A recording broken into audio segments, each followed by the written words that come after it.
মনু নদীতে তলিয়ে যাচ্ছে বসতঘর, প্রশাসন নীরব দর্শক। গত 3 দিনের ভারী বর্ষণে ফুলে কেঁপে উঠেছিল মনু নদী, আর তাতে কৈলাসহর পুর পরিষদের গোবিন্দপুর এলাকার 10 নং ওয়ার্ডের 2 পরিবারের বসতঘর গ্রাস করে নিয়েছে মনু নদী। আর তাকে কেন্দ্র করে যাদের ঘর নদী পার্শ্ববর্তী এলাকায়, তাদের মধ্যে ছড়িয়েছে আতঙ্ক। মনু নদীর ভাঙন রুখতে ও বসত বাড়িগুলো রক্ষা করার জন্য প্রশাসনের এখনো পর্যন্ত কোনো ভূমিকা নেই বললে অভিযোগ। প্রকৃতির সঙ্গে মানুষের টিকে থাকার লড়াই বহুদিনের, সেই ধারা এখনো চলছে। তবে প্রযুক্তির কল্যাণে প্রকৃতির বিরূপ ভাব আগে থেকে আঁচ করা গেলেও এর রুদ্ররূপ মোকাবেলায় মানুষকে ক্রমাগত সংগ্রাম করতে হয়। এমনই এক লড়াইয়ের দৃশ্য দেখা গেল সদ্য বয়ে যাওয়া ঘূর্ণিঝড় রিমালের তাণ্ডব লীলায়।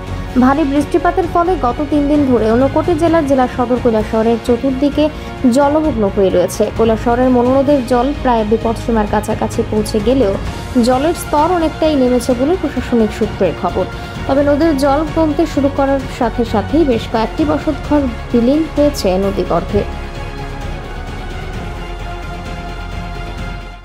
আজকে 2-3 দিন থেকে প্রচণ্ড বৃষ্টি হওয়ার কারণে এদিকে অনেক জায়গা আছে, আজকেগুলো সব ভাঙিয়ে নিয়ে গেছে। সকাল থেকে 10 কইরা গরুর সব দিতেছে।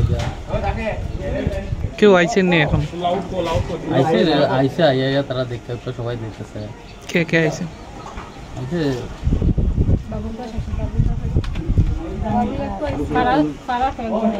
প্রশাসনের তরফ থেকে কেউ আইসেন?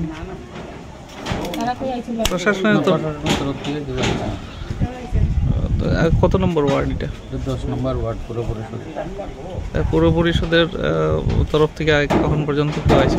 আইসলো তারা কালকে সবাই দেখতে গেছে, আজকে সকালে আইসা দেখতে গেছে। কিছু কিছু না আমার কি চান এখন? এখন কেমনে কি হইতো, আমি কেমনে থাকতাম, আজকে ভাঙ্গা নিয়ে দিতেছি গা। এটা প্রশাসনের তরফ থেকে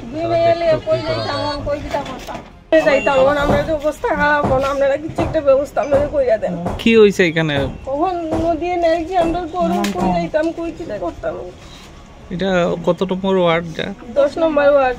আপনারা জানাইছেন নি কারোর? তারা আইয়া তো দেখে যার সবাই কিছু কইছে না, কিছু তো এখনো কইছে না। কি চান আপনারা প্রশাসনের? এখন আমরা চাই আমরা এখন কেমনে থাকতাম, কেমনে বাঁচতাম, মাইয়া লিয়া কই যাইতাম, 2টা ছোট ছোট বাচ্চা লিয়া। আপনার নাম? আমার নাম সবিতা বণিক সরকার। কবার থেকে বানতেছে? কালকের দিকেই।